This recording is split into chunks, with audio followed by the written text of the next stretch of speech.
Hey everyone, International Cooperation Specialist Mukhwal here at SendMN. Whether you're coming here to work, to study, or just explore, I hope this video will be helpful in giving you a basic idea of what to expect here in Mongolia. City versus countryside. First things first, you gotta decide where you want to live. Mongolia offers two very different experiences. City life in Ulaanbaatar, the capital, is bustling with modern amenities, restaurants, and cafes.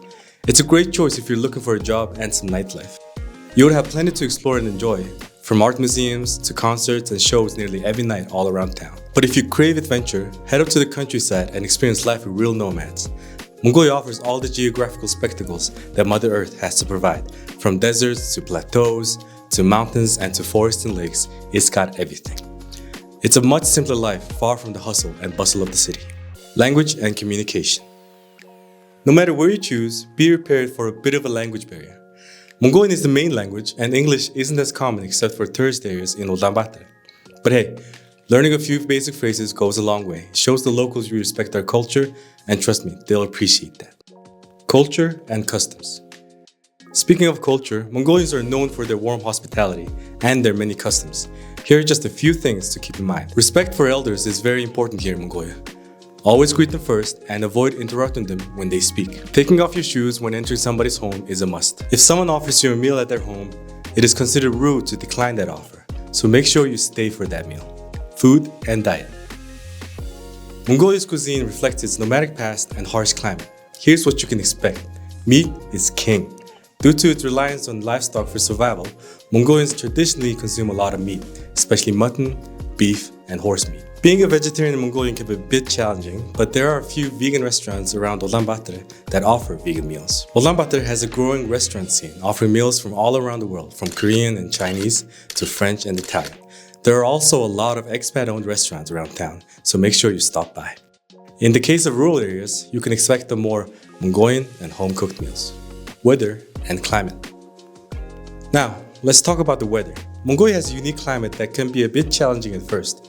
The winters are brutally cold, with average temperatures of -25°C and sometimes even dropping to -40. The best time to visit Mongolia though is during the summer. It has the best nature and the best vibes all around. During the winter, Ulaanbaatar can have a bit of an air pollution issue, so be mindful of that. And be prepared for anything. You can experience all 4 seasons in one day. Healthcare. Healthcare facilities in Mongolia are basic, especially outside of Ulaanbaatar. So here's what you need to know. Getting comprehensive health insurance is a good idea.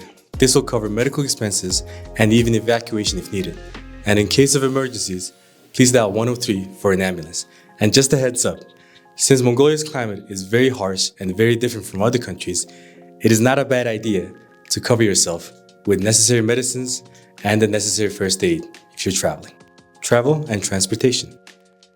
In Ulaanbaatar, transportation can be a bit challenging due to its population of over 1 million people and limited public transportation options. Traffic congestion is common, so your best option is probably walk to your destination. And since the city is not that sparse, your destination is probably not that far. For countryside exploration, domestic flights are the best choice for reaching provincial capitals quickly.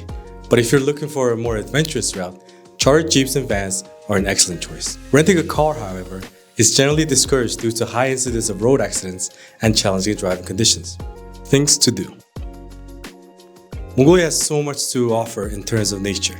Here are just a few ideas to get you started. In the west, you can hike the stunning snow-capped Altai Mountains, and in the south, you can explore the sand dunes and the canyons of the Gobi Desert, and in the east, you can run through the plateau of the Minin Steppe, and in the north, you can explore the Great Lakes of Ovs and Huskil. And if you're here in July, make sure not to miss the Naram Festival. It's an incredible display of traditional archery, wrestling, and horseback riding. Finance and money. When it comes to money in Mongolia, the official currency is the Mongolian tugrik, and you can easily exchange your money at banks or local exchange offices. For added convenience, SendMN has an exchange center located right at the airport when you land. And if you're looking to send money home, the SendMN application is a handy tool. Credit cards are generally accepted in the major cities, so it's wise to carry cash, especially if you're traveling around the countryside. ATMs are accessible in major cities as well, but they can be rare to find in the rural areas. Must-know Mongolian phrases. Learning a few basic Mongolian phrases will make your life easier and show the locals you care. Here are some helpful ones. Hello is sano. Goodbye is baishte. Thank you is bairla. I don't understand is bi ödkuben. How much is this? Is in hitwe. So that's all for our first video. And if you have any more questions about living in Mongolia, please leave a comment below and stay tuned for the next video where we will delve deeper into Mongolia. Thank you for watching, and SendMN, connecting cultures and creating communities.